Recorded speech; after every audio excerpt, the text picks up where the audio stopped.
Welcome to Breaking Ties, Destination Divorce. This is your go-to source for practical advice and support while you go through the divorce process. Join us each weekday for a quick chat where we'll cover a variety of topics such as child custody, property division, and self-care. Together, we'll explore emotional, financial, and legal aspects of divorce and help you find the best path forward for you and your family. Here's your host and Certified Divorce Financial Analyst professional, Mike Fulkerson.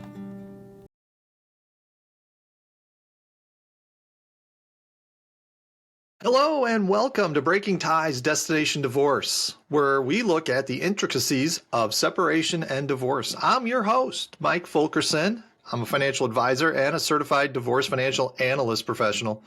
And today we're diving into a common question that often arises during the divorce process. Do I have to attend all the court appearances? Before we explore this, let's acknowledge that divorce is a multifaceted journey, and the legal landscape can vary based on your location. Always consult with a legal professional for advice tailored to your specific situation. I'm not an attorney, but I would recommend you chat with one. Now, back to the question at hand. In many cases, the answer is yes. You are expected to attend all court appearances related to your divorce. These appearances can include hearings, settlement conferences, and other proceedings as needed. Your presence ensures that you stay informed about the progress of your case and allows you to address any concerns or questions that may arise during the proceedings. However, there are exceptions. In some instances, especially if the divorce is amicable and both parties are in agreement on all terms, you may be able to waive your appearance for certain hearings. This is often the case for uncontested divorces where both spouses have reached an agreement on issues like property division, child custody, and support. But keep in mind that even uncontested divorces, there still may be mandatory court appearances, such as the final divorce hearing where a judge formally dissolves the marriage.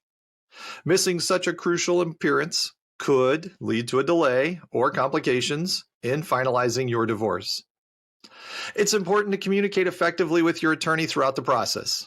Your legal representative can guide you on which appearances are essential and whether any can be attended on your behalf by the attorney. Be aware that skipping court appearances without proper authorization may have consequences, potentially affecting the outcome of your case. In situations where attending court is genuinely challenging, such as health issues or unavoidable work commitments, you should notify your attorney as soon as possible. They can help explore options such as requesting a rescheduling or arranging for you to appear remotely in some cases. Divorce proceedings are not only a legal process, but an emotional one. Your active participation can contribute to a smoother resolution and help you feel more in control of your destiny. As we wrap up, it's important to emphasize the significance of staying informed and engaged throughout your divorce journey. Your case is unique, so consult with your legal professional to determine the specific requirements that you need. Should you have any questions on today's topic or other financial planning issues, feel free to reach out to me using the information in the description. I'm always available to help. Divorce is not the end of your story. It is the start of your next great chapter. Until next time, this is Breaking Ties, Destination Divorce. Stay informed.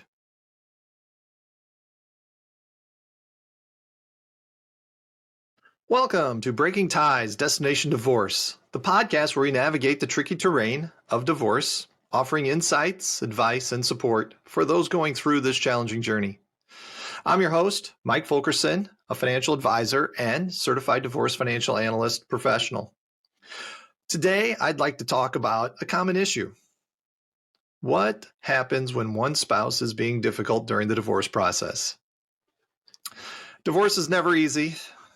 I don't even advocate for you getting a divorce unless it's completely necessary. However, when one party is making the process more challenging, it can add a layer of complexity that requires careful navigation. Let's explore some common scenarios and share tips on how to handle a difficult spouse during a divorce. To start things off, let's talk about why a spouse might be difficult during divorce. Emotions run really high, and each individual handles the end of a marriage differently. Some may be dealing with feelings of anger, betrayal, or sadness, leading to the difficult behavior. It's crucial to understand that this behavior is often a manifestation of pain and frustration. The cornerstone of navigating a difficult divorce is effective communication. If your spouse is being uncooperative, try to maintain a calm and composed demeanor. Open lines of communication can help address underlying issues and find common ground. Consider involving a mediator or therapist to facilitate discussions if needed. Now, when facing a difficult spouse during divorce, do we have any legal options that are available to ensure a smoother process? Well, it's essential to document everything, keep records of communications, disagreements, and any uncooperative behavior. If necessary, consult with your attorney to explore legal remedies such as filing for a temporary order or seeking court intervention to compel cooperation. While it's not a path that you would like to take, it does sometimes happen. Dealing with a difficult spouse can take a toll on your emotional well-being. How important is it for individuals going through a divorce process to prioritize self-care? Self-care is paramount. The divorce process is challenging enough without adding unnecessary stress. Seek support from, friends, family, or a therapist. You really want to take care of your physical and mental health to navigate the divorce journey more effectively. As we wrap up today's episode, remember that you're not alone in facing a difficult spouse during divorce. Seek professional guidance from a therapist, from an attorney. Prioritize open communication. You may need to take notes on the difficulties you're facing, and you're going to want to take care of yourself along the way. Join us next time on Breaking Ties, Destination Divorce, as we continue to explore the path of healing and new beginning. Thanks for tuning in. Until next time, remember that you have the strength to break ties and build a brighter future. Should you have any questions from today's topic or other financial planning issues, feel free to contact me. My information is in the description. I'm always happy to help. And remember that divorce is not the end of your story. It is the start of your next great chapter.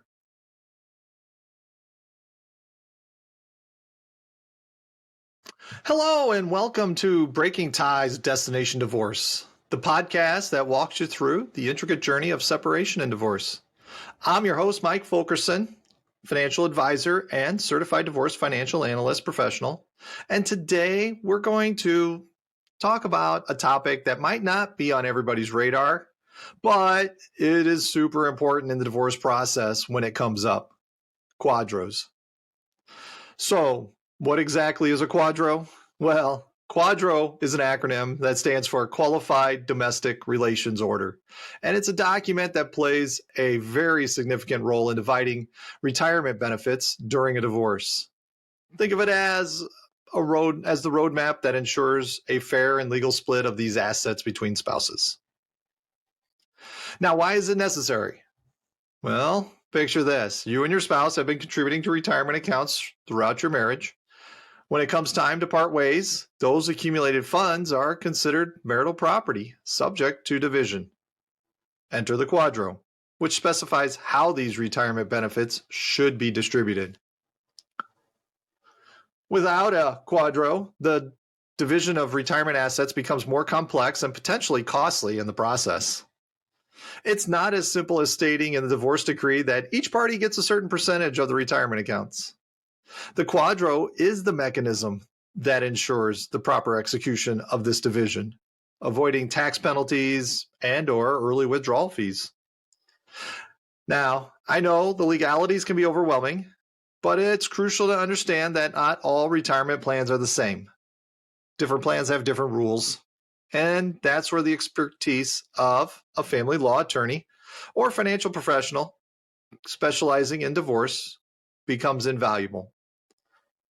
You might be wondering, why can't the divorce decree alone handle this? Well, a divorce decree sets the intentions for the division of assets, but it lacks the legal power to enforce the division of the retirement accounts. The QDRO is the missing piece. It's what gives the necessary authority to implement the plan laid out in the divorce decree. Navigating the QDRO process can be intricate, though. It involves collaboration between divorce attorneys, plan administrators, and the court. Delays or mistakes can be costly, both in terms of time and money. But here's the silver lining. With the right professionals guiding you, this process becomes more manageable, ensuring that both parties receive their fair share. To sum it up, a QDRO is not just a piece of legal paperwork. It is a crucial tool for securing your financial well-being post-divorce. It's the key to unlocking a smooth and equitable division of retirement assets. And that wraps up today's episode of Breaking Ties Destination Divorce. I hope you found this exploration of QDROs, shedding light on some often overlooked aspect of divorce. But it's very important when the situation arises.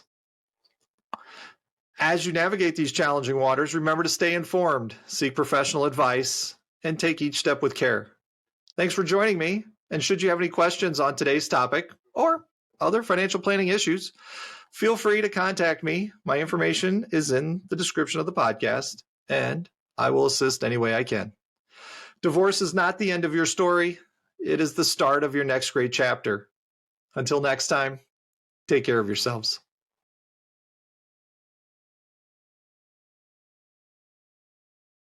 Welcome to Breaking Ties Destination Divorce, the podcast that guides you through the challenging journey of separation and divorce. I'm your host, Mike Fulkerson, a financial advisor and certified divorce financial analyst professional. Today, we are going to look into a crucial topic that happens through divorce, and that is relieving stress. I know what you're thinking. Relieving stress shouldn't be as crucial as other aspects, but really, maintaining and managing your stress level during the divorce process really helps you in the long run.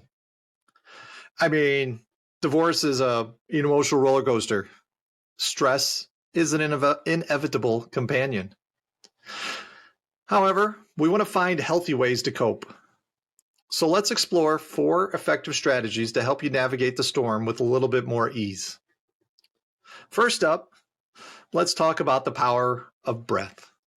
Amid the chaos, take a moment each day to sit in silence, focusing on your breath. Deep, intentional breaths can calm your nervous system and bring clarity. Reflection is also important. Simply journaling, pondering your feelings can help you understand and process the emotions that accompany divorce. Next, let's discuss a support network. Divorce can make you feel isolated, but building a support network through reaching out to friends, family, or joining a support group can provide a much-needed lifeline. Surrounding yourself with understanding and empathetic individuals can help alleviate stress and provide a sense of community. Let's shift our focus to self-care. It's not really a luxury, but a necessity during a divorce. Whether it's a warm bath, a walk in nature, or a good book, find activities that rejuvenate your mind and body.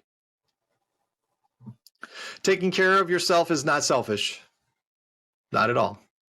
It is a critical investment in your well-being during this challenging time. As we continue, consider exploring professional help. Therapists and counselors can provide valuable guidance and a safe space to express your emotions. Seeking professional support doesn't indicate weakness, but rather a commitment to your mental and emotional health. Another powerful stress-busting tool is physical activity. Exercise not only benefits your body, but also releases endorphins, which act as a natural mood lifter. Whether it's yoga, jogging, or a dance class, find an activity that brings you joy and helps you stay physically and mentally healthy. Combine this with mindfulness practices such as meditation to create a holistic approach to stress relief. Before we wrap up, remember that healing takes time. Be patient with yourself and recognize that it's okay not to have all the answers right now. Divorce is a journey, and each step forward, no matter how small, is a victory. As we conclude this episode of Breaking Ties Destination Divorce, I want to remind you that you're not alone on this journey. Reach out, take care of yourself, and embrace opportunity for growth that comes with change. Thank you for joining me today. Should you have any questions on today's topic or other financial planning issues, my information is in the description of the podcast. Email or call. I will do my best to assist you. Divorce is not the end of your story. It is the start of your next great chapter. Be kind to yourself, and we will see you next time.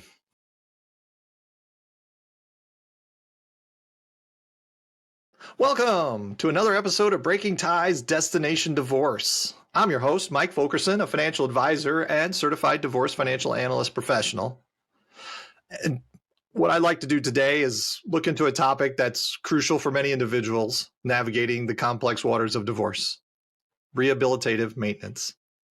So grab your favorite beverage, buckle up, and let's dive right on in. Now, when we talk about rehabilitative maintenance, we're essentially discussing a form of spousal support that is designed to provide financial assistance for a specific period of time to help a lower earning spouse get back on their feet after divorce. It's not meant to be a long-term arrangement, but rather a temporary boost to support the transition to financial independence. Imagine this. You're married for a significant amount of time, and during the marriage, one spouse might have put their career on hold to support the family, perhaps raising children or managing the household. Now, as the marriage comes to an end, that spouse might find themselves at a financial disadvantage due to the sacrifices made during the marriage. Enter rehabilitative maintenance. The idea here is not just to provide financial assistance, but to enable the recipient to undergo education, training, or other forms of self-improvement that will enhance their earning capacity. It's about empowering individuals to regain their financial freedom post-divorce. One crucial aspect of this concept is the idea of a rehabilitation plan. Courts often require a detailed plan outlining how the receiving spouse intends to use the maintenance to acquire the necessary skills or education to re-enter the workforce successfully. This could involve pursuing a degree, vocational training, or any other form of career development. Now, you might be wondering, how is the amount of rehabilitative maintenance determined? Well, it's not a one-size-fits-all scenario. Courts take the various factors into account, such as length of the marriage, the financial needs and resources of each party, and the potential for the receiving spouse to become self-supporting. It's important to note that rehabilitative maintenance isn't awarded in every divorce case.